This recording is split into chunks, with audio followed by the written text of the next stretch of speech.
Book review. I'll have What She's Having by Chelsea Handler. Chelsea Handler has built career and cultural persona on being loud, unapologetic, and outrageously funny. Known for her biting sarcasm, sexual candor, and knack for telling it like it is, Handler has long divided audiences. You either love her audacity or wish she'd tone it down, but in her 2022 memoir, I'll Have What She's Having, the latest in series of personal essay collections, Handler delivers something more than just comedy. She offers readers an honest, occasionally raw, and always entered glimpse into the woman she's come the one she's still striving to be. The title itself, I'll Have What She's Having, is nod to the kind of woman Handler dreamed of becoming as child, one who's radiant, bold, magnetic, and unafraid to live life on her own terms. It's also a clever wink to the rest of us who watch her antics and think, how does she do that? The answer, as it turns out, lies somewhere between vodka-soaked lemonade and mindfulness meditation. Plot summary. I'll Have What She's Having by Chelsea Handler is candid, hilarious, and deeply personal collection of essays that map the evolution of one of comedy's boldest voices. Through blend of riotous storytelling and raw introspection, Handler invites readers into her world of wild adventures, emotional reckonings, and personal transformation. This memoir is not just a glimpse into the comedic chaos that defines her public persona. It's revelation, woman behind the spotlight, the one she's always aspired to become. The book opens with Handler's childhood. Precocious girl growing up in suburban New Jersey who knew, even from young age, that she wanted more from life. At 10, she opens lemonade stand, but with the enterprise and cunning that would become lifelong hallmark, she spikes the drinks with vodka to increase sales. The earnings from this early hustle fund first-class plane ticket for herself on trip, leaving her parents and siblings behind in coach. This cheeky episode sets the tone for life, defined by risk-taking, audacity, and refusal to color inside the lines. Handler chronicles her move to Los Angeles in her 20s, where she flounders through temp jobs and auditions before finding her voice in stand-up comedy. She's unfiltered and outrageous, telling jokes about sex, relationships, and bodily functions with frankness that shocks and entertains. Her career skyrockets with late-night TV shows, best-selling books, and public persona that thrives on being bold, brash, and brazen. She writes about being fired, temp job for admitting she didn't know how to transfer calls, an anecdote that encapsulates her unapologetic honesty. But I'll Have What She's Having isn't just highlight real Handler's comedic misadventures, although there are plenty of those. She shares stories of playing pickleball with the heirs of powerful American family, getting high on psychedelics with strangers in Spain, and sexting with sitting governor. Her signature wit colors each tale, making even most absurd moments feel relatable. Her run-ins with celebrities are often cringeworthy, especially when she confronts Woody Allen at dinner party, determined to ask him pointed question about his controversial past. Handler doesn't back down from awkwardness. She leans into it, extracting humor and truth in equal measure. Yet layered beneath the sarcasm and spectacle is a woman who is seeking something deeper. Handler writes with vulnerability about her efforts to grow emotionally and spiritually.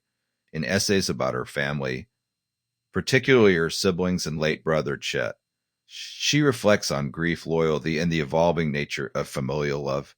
Her relationship with her dogs also becomes a poignant symbol of her capacity for tenderness and commitment. Through the chaos of highs and personal misfires, Handler comes to understand that the most meaningful experiences are often the quietest ones. Sitting with sorrow, learning to meditate, spending time alone without distraction. Handler's romantic relationships also come under scrutiny, while she is open about her past threesomes and sexual escapades, recounted with body humor and zero shame. She also shares her journey toward understanding love and emotional availability. Ending significant relationship with dignity becomes a powerful theme in the book, showing readers that personal evolution often comes through heartbreak and letting go. Recurring motif in the memoirs, Handler's desire to be the kind of woman she admired in her youth, strong, self-assured, generous, and glowing. The title itself, I'll Have What She's Having, suggests that her life, chaotic as it may be, contains magic worth aspiring to.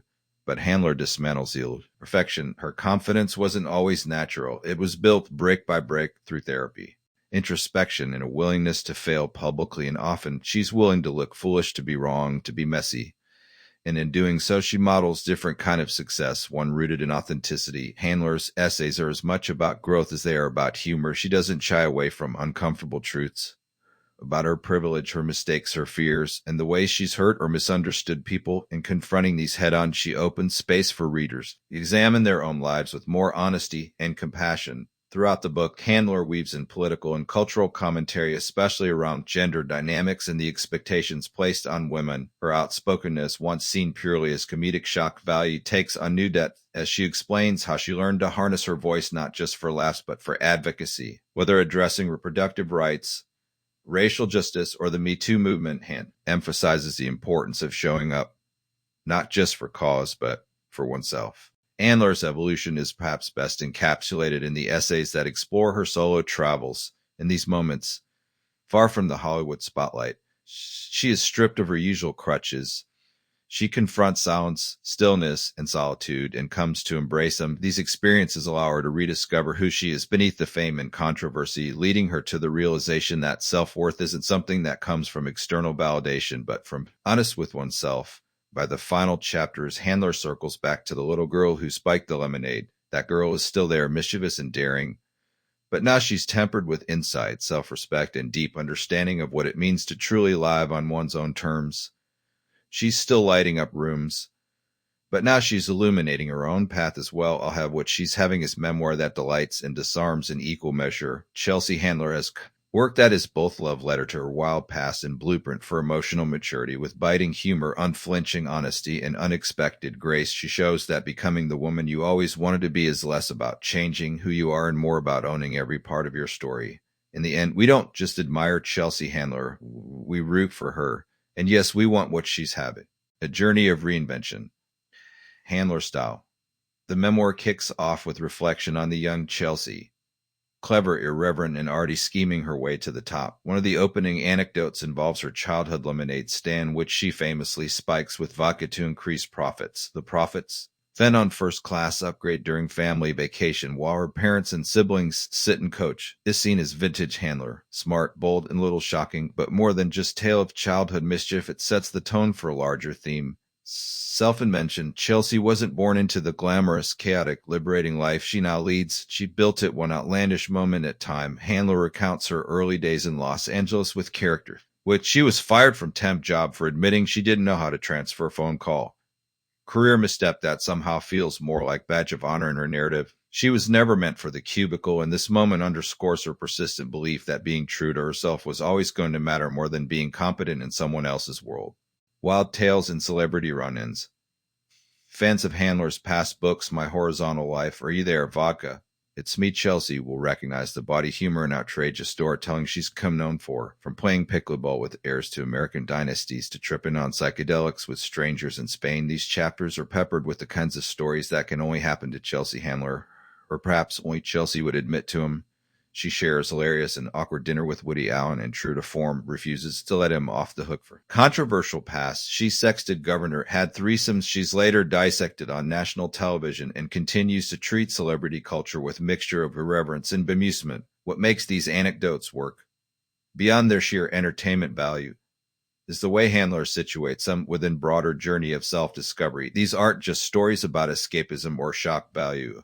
They're markers along the path of someone figuring out what it to be free and what it costs. The emotional core, family, loss, and love. What elevates I'll have what she's having above simple memoir or comedic essay collection is its emotional depth. Handler doesn't shy away from the serious stuff. In fact, some of the book's most powerful moments come when she stops trying to be funny and allows herself to just feel it. She writes movingly about the loss of her older brother, Chet, whose death at young age shaped her worldview and emotional framework. She reflects on the complicated dynamics with her parents, especially her father, who lived long enough to both frustrate and teach her her devotion to her dogs. Regular fixtures in her life and social media. Isn't played for laughs here. It's tender and sincere, part of broader exploration of what family means when traditional models fall short. Handler may be famous for mocking conventions, but she's also built kind of unconventional family unit around herself. One that includes siblings, lifelong friends, employees, and yes, pets. There's strong feminist undercurrent to these chapters as well. Handler discusses the ways women are socialized to people please, apologize, and contort themselves to fit the needs of others. Her own life has been rejection of that model. Yet she doesn't frame her story as triumph over patriarchy exactly. Instead, it's slow, stumbling realization that you can be exactly who you are and still be loved, successful, and whole. Learning to be still, perhaps the most surprising and satisfying Threads in the memoir are those involving Handler's evolving relationship with herself. Known for her frenetic pace and hedonistic lifestyle, she describes what it was like to slow down, to meditate, to be alone, not lonely. Just alone by choice with intention. This isn't easy for someone whose identity was long tethered to the external, to the applause, the ratings, the controversy. Revelations about learning to be still and to sit with her thoughts reflect real emotional growth. She begins to reckon with her own patterns, including tendency to deflect discomfort with humor. Therapy, plant medicine journeys, and silent retreats become unlikely tools in her self-discovery arsenal. Even her approach to relationships begins to change. She writes honestly about ending romantic relationship with grace and dignity, an act that requires far more courage, she suggests, than staying in something that no longer works. Handler isn't preaching about self-help here. She's simply offering a roadmap of what worked for her, what didn't, and how she came to recognize the difference. A signature voice, humor is disarmament. Handler's voice, brash, biting, self-deprecating, is her signature, and it remains intact throughout the book. What has changed is the why. Earlier in her career, she seemed to be saying, "Look at me, I dare you not to laugh." Now there's sense that she's using humor not just to entertain, but to connect. As Upper Daily aptly noted, Handler is disarming us with humor to get at our softest selves, and she's meeting us there with her own vulnerability. It's no small feat to walk the line between raunchy and reflective, but Handler does it with increasing finesse. She's still outrageous, thankfully, but she's also aware of how outrageousness functions in her life. It's both armor, icebreaker, rebellion, and ritual. Her humor doesn't obscure her truth, it reveals it. Feminist and fierce. At its core, I'll Have What She's Having is feminist memoir, not in the overtly political sense, but in its lived example of what it means to take up space, to refuse shame, and to define success on one's own terms. Handler models kind of grown-up feminism that is grounded in agency, choice, and compassion. She's no longer simply reacting to the world around her. She's responding with intention. There's also an unmistakable generosity in the book. Handler isn't writing to prove anything anymore. She's writing to share, to make someone laugh, to make someone feel less alone, to maybe help another woman believe that reinvention is always possible. The woman Handler has become is messy, complicated, and far from perfect, but she's real, and that authenticity shines through every page. Final thoughts. I'll have what she's having too. In the end, I'll have what she's having isn't just about Chelsea Handler's life. It's about all of us.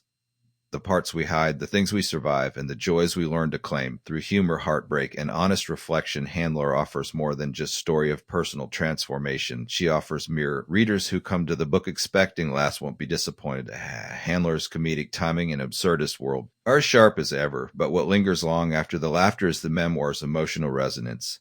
Its celebration of vulnerability, of courage, of refusing to settle, and it's an invitation to rethink what it means to live fully and loudly and unapologetically. Chelsea Handler set out to become the woman she admired in her imagination. Radiant, strong, honest, and magnetic. With I'll Have What She's Having, she shows us that she's well on her way, and that we can be too. In world of curated perfection and filtered personas, her messy, hilarious, and heartfelt story is breath of fresh, vodka-tinged air. Verdict. Bold, funny, and surprisingly poignant memoir that redefines what it means to grow up, glow up, and up. Chelsea Handler doesn't just make us laugh. She makes us feel. Highly recommended for fans of memoirs with grit, heart, and humor.